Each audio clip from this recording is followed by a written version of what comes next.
जय हिंद साथियों, आप सभी का आपके अपने परिवार आसमा सिविल एकेडमी में मैं इशार अहमद आप सभी का पुरजोर स्वागत करता हूं और आशा करता हूं कि आप सभी स्वस्थ हैं और बिल्कुल मस्त हैं। मेरे प्रिय साथियों, आज हम 7 सितंबर के इम्पॉर्टेंट करंट अफेयर्स पढ़ेंगे जो कि हमारे एग्जाम के लिए बहुत ही महत्वपूर्ण होने वाला है।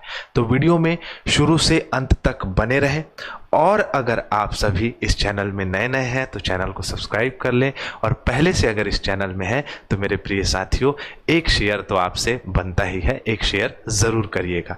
चलिए अपना सत्र प्रारंभ करते हैं। आइए, हर बार हर क्लास में हम एक सकारात्मकता देखते हैं, एक पॉजिटिविटी लेकर आते हैं जिससे कि हमारे दिन की शुरुआत इस डेली करंट अफेयर्स के माध्यम से बेहतर हो सके। तो आइए, लेखक कहता है कि कोशिश करना ना छोड़ें, गुच्छे की आखिरी चाबी भी ताला खोल सकती है।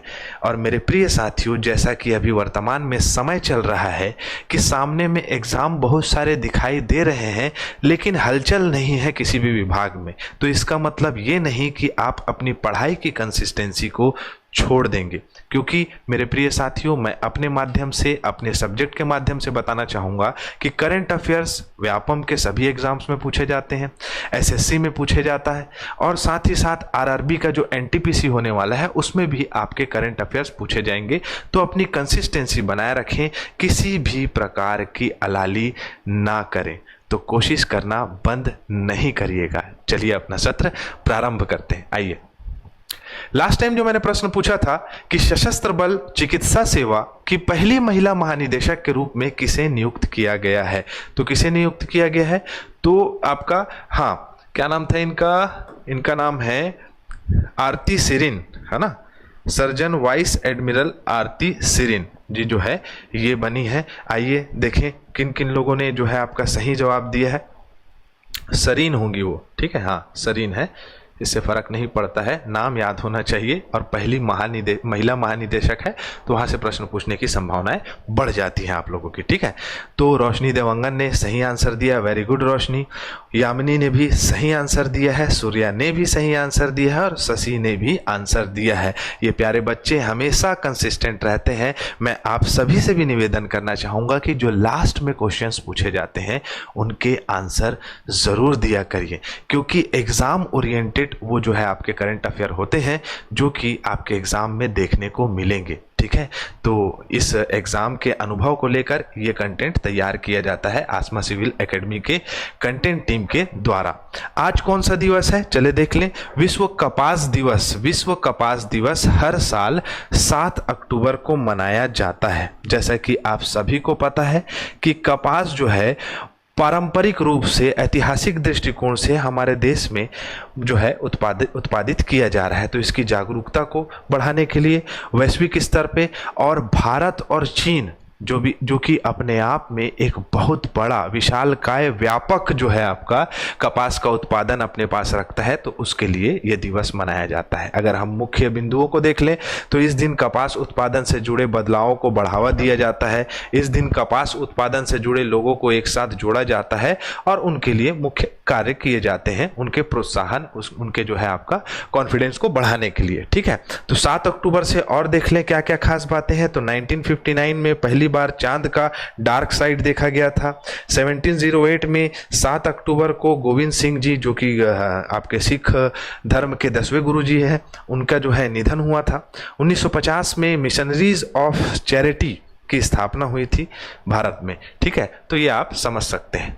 चलिए, भारतीय रिजर्व बैंक के मौद्रिक नीति समिति के नए सदस्य के रूप में किसे नियुक्त किया गया है?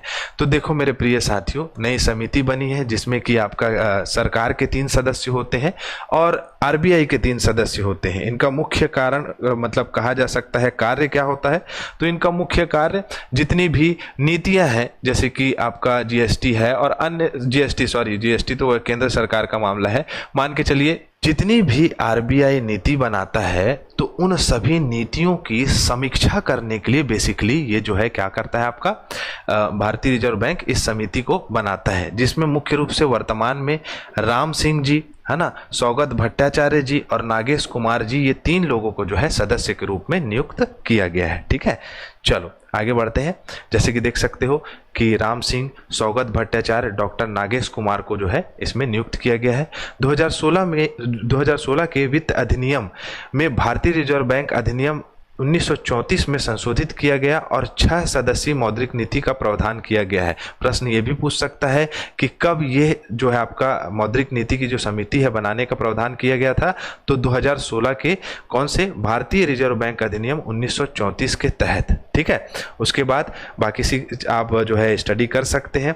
और हम बात करें इस समिति के सदस्य क्या क्या करते हैं, मतलब कौन कौन हो सकता है, तो कैबिनेट सचिव जो समिति के अध्यक्ष होंगे TVC सोमनाथ जी। मतलब सदस्यीय टीम के मुख्य रूप का कार्य यह होगा कि मेरे साथियों कि सभी भारतीय रिजर्व बैंक से संबंधित नीतियों का संचालन करना, उसमें समीक्षा करना और उसका जो है आपका कार्यप्रणाली को आगे बढ़ाना। ठीक है, आगे बढ़े। चलो भारतीय रिजर्व बैंक की बात करें, स्टैटिक पोर्शन हमेशा पूछता है, तो 1 अप्रैल 1935 को इसकी स्थापना हुई है। शशिकांत दास जी जो है गवर्नर है वर्तमान में। ठीक है, उसके बाद श्री M राजेश्वर राव श्री जो है इसके उप गवर्नर है और मुंबई में इसका मुख्यालय है। आप लोगों के लिए एक प्रश्न पूछ रहा हूं कि पहले भारतीय गवर्नर कौन थे।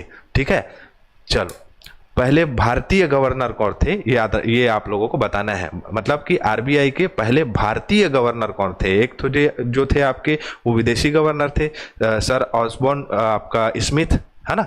तो आपको भारतीय गवर्नर के बारे में बताना है। क्लियर, बाकी सारी चीजें आप पढ़ सकते हैं। ठीक, आगे बढ़े। चलो अगला प्रश्न है हमारा, अक्टूबर 2024 में केंद्र सरकार द्वारा किन भारतीय भाषाओं को शास्त्रीय भाषा का दर्जा दिया गया है। ठीक है, तो चलिए आइए देखते हैं। टोटल जो है हमारी जो भारतीय भाषाओं में शास्त्रीय भाषा वो 11 हो गई है अभी। ठीक है, कौन कौन सी भाषा है, तो मराठी, पाली, प्राकृत, है ना, और आपका असमिया और बंगाली, इन सभी को जो है आपका शामिल कर लिया गया है। ठीक है, चलो जैसे देख सकते हो मराठी, पाली, प्राकृत, असमिया और बंगाली भाषाओं को शास्त्रीय भाषाओं में शामिल कर लिया गया है। और हमारे आदरणीय सम्मानीय भारत देश के जो प्रधानमंत्री हैं वो जो है इसको घोषित किए हैं। ठीक है, आगे बढ़े। चलो अगर हम बात करें तो ये प्रमुख 11 जो है आपके क्या है हमारी शास्त्रीय भाषा, अलग अलग तिथियां हैं, उनके अनुसार इनको दर्जा प्रदान किया गया है। क्लियर, आगे बढ़े। चलो भारत सरकार द्वारा टिकाऊ कृषि एवं खाद्य सुरक्षा और कृषि आत्मनिर्भरता को बढ़ावा देने के लिए कौन सी समग्र योजना शुरू की गई है। तो 2 जो है समग्र योजना को शुरू किया गया है। एक है PMRKVY और KY, ये दोनों जो है इसका आंसर हो जाएगा और हम इसकी चर्चा अगले पृष्ठ में कर लेते हैं। जैसे कि आप देख सकते हैं कि भारत सरकार ने केंद्रीय कृषि और किसान कल्याण मंत्रालय की विभिन्न केंद्रीय क्षेत्र योजनाओं में 2 प्रमुख योजनाओं को शामिल किया है, जिसमें प्रधानमंत्री राष्ट्रीय कृषि विकास योजना मतलब कि PMRKVY, ठीक है, और दूसरा है कृष्णोन्नति योजना। ये टिकाऊ परियोजना बेसिकली साथियों आप जान सकते हैं कि मृदा स्वास्थ्य आपका प्रबंधन, वर्षा आधारित क्षेत्र में विकास करना, कृषि वानिकी, इन सभी प्रमुख बिंदुओं पर एकाग्रित होगा और भारत देश के लिए जो कृषक वर्ग है उनके लिए बेहतर और कारगर जो है साबित होने वाला है। ठीक है, चलिए आगे बढ़े। विश्व में खाद्य तेलों का सबसे बड़ा आयातक देश कौन है। विश्व में खाद्य तेल का सबसे बड़ा आयातक देश जो है हम लोग हैं। तेल पेल के खा रहे हो, भारत अब पहले नंबर में आ गया है। ठीक है, सब मोमोज वोमोज ये सब चीज के चक्कर में भारत को इसमें तो पहले नंबर में पहुंचा ही दिए हो आप लोग, है ना। ठीक है, तो आप याद रख सकते हैं कि भारत जो है वो दुनिया का सबसे बड़ा खाद्य तेलों का क्या हो गया है, आयातक देश बन चुका है। क्लियर, आगे बढ़े। चलो अगला प्रश्न है, अक्टूबर 2024 में भारत सरकार ने किस अंतरराष्ट्रीय एजेंसी में शामिल होने की स्वीकृति दी है। मेरे प्रिय साथियों, जैसा कि आप सभी को पता है कि भारत हमारा देश जो है वो कार्बन उत्सर्जन और बाकी जितने भी वायु प्रदूषण और अन्य प्रदूषण हो रहे हैं उससे बचने के लिए बहुत सारे उपायों को अपने पास रख रहा है और बहुत सारे कार्य कर रहा है। तो उसी प्रकार अंतरराष्ट्रीय ऊर्जा दक्षता हब जो है वो आपका उसमें भारत जो है शामिल होने के लिए उसको स्वीकृति मिल गई है। अब इसमें होगा क्या मेरे प्रिय साथियों, तो जितनी भी ग्रीन एनर्जी है बेसिकली हम समझ सकते हैं आसान भाषा में, तो ग्रीन एनर्जीज में जो है अपने आप को जो है समर्पित करना। जैसे कि आपको पता है कि हरियाणा में हमारा जो सौर संगठन है वो मुख्य रूप से बहुत सारे देशों को अपने साथ रख के मतलब कहा जा सकता है कि बहुत सारे नदी हो गए, बहुत सारे आपके तालाब हो गए, उसमें प्रॉपर जो है सौर ऊर्जा का संचालन कर ही रहा है। और बहुत सारे उसमें जो है आप छत्तीसगढ़ में देख सकते हो कि क्रेडा सौर ऊर्जा में कार्य कर रहा है।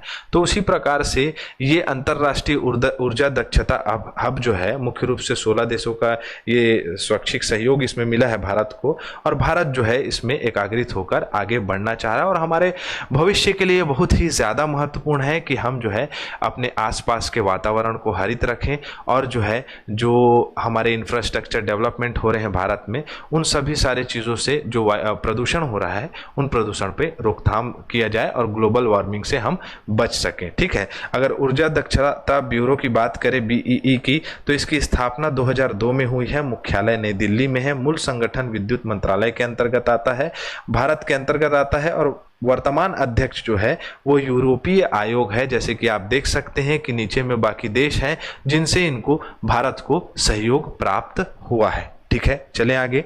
चलो, अगला है ICC महिला T20 विश्व कप 2024 किस देश में आयोजित किया जा रहा है?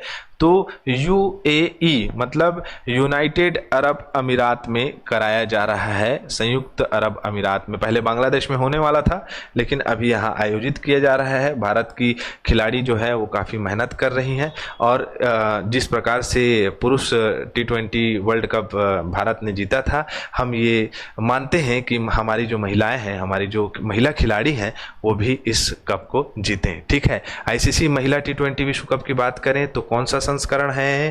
तो 9वां संस्करण है। प्रश्न पूछा जाता है, याद रखिएगा। ठीक है, संयुक्त राज्य अमीरात में इसका हो रहा है आयोजन। कुल टीमें 10 हैं। मैं आगे में सारे जैसे जैसे टूर्नामेंट होते जाएगा मैं जो है आपको इसके अपडेट देते जाऊंगा। ठीक है, कब से शुरुआत हुआ है? तो 2009 से स्टार्ट हुआ है। पहला टूर्नामेंट आयोजित कराया गया था इंग्लैंड में।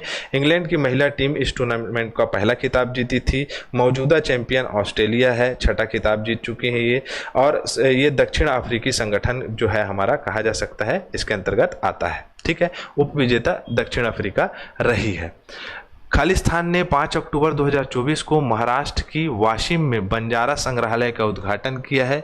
ऐतिहासिक इमारत है जिसमें कृषि और इनकी परंपराओं को दिखाने के लिए, या कहा जा सकता है प्रदर्शित करने के लिए, इस संग्रहालय का जो है उद्घाटन किया गया है। आदरणीय सम्माननीय प्राइम मिनिस्टर आपका नरेंद्र मोदी जी के द्वारा। ठीक है, आप इसे याद रख सकते हैं। ठीक है, महाराष्ट्र के वाशिम में ये स्थित है।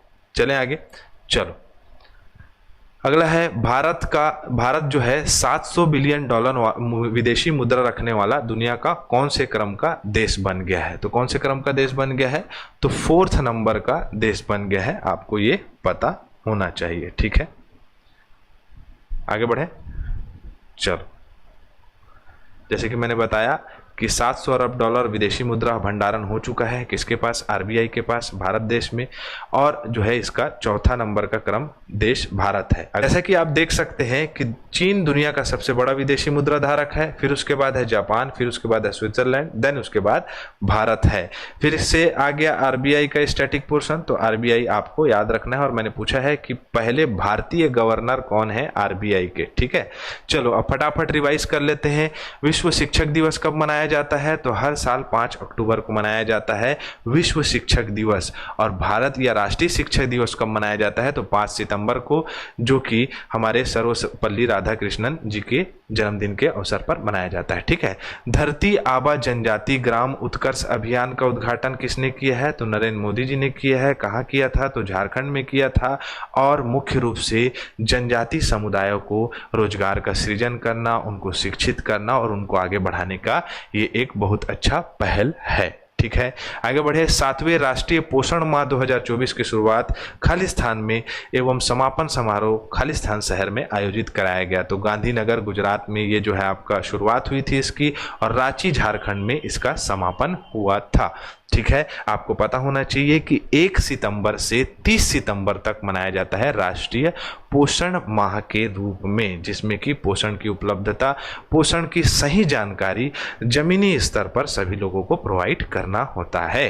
ठीक है, एंड्रू होलनेस की यात्रा के दौरान भारत और जमैका ने संबंधों को बढ़ावा देने के लिए कितने समझौते का ज्ञापन हस्ताक्षर किया है?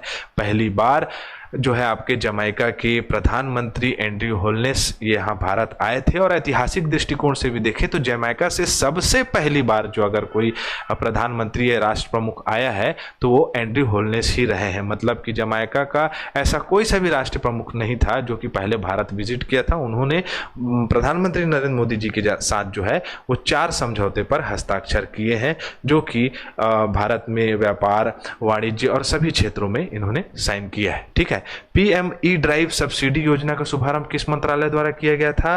तो भारी उद्योग मंत्रालय के द्वारा। जैसे कि आप सभी को पता है कि भारत सरकार ईवी मतलब कि आपका ई व्हीकल्स पे जो है सबसे ज़्यादा फोकस्ड है। ई व्हीकल्स में वो चाह रहा है कि सभी ट्रांसपोर्टेशन जो हमारा जो यूनिट है वो प्रॉपर जो है किस में आ जाए, तो इलेक्ट्रिक माध्यम में आ जाए, जिसमें कि आपका चारों तरफ ई हब बनाए जा रहे हैं जिसमें प्रॉपर जो है इलेक्ट्रॉनिक्स चार्जिंग कर सकें जितने भी ई व्हीकल्स वाले हैं। और आपका जो हमारे भारत में ट्रांसपोर्ट होता है, जितना भी मतलब व्यापारिक ट्रांसपोर्ट होता है, वो सभी जो है ई बस या ई ट्रक के माध्यम से किया जा सके। ठीक है, तो भारी उद्योग मंत्रालय इसका प्रमुख है। ठीक है, एशिया का सबसे बड़ा ग्रीन फिल्म फेस्टिवल 3 से 5 अक्टूबर 2024 का कहाँ आयोजित कराया गया था?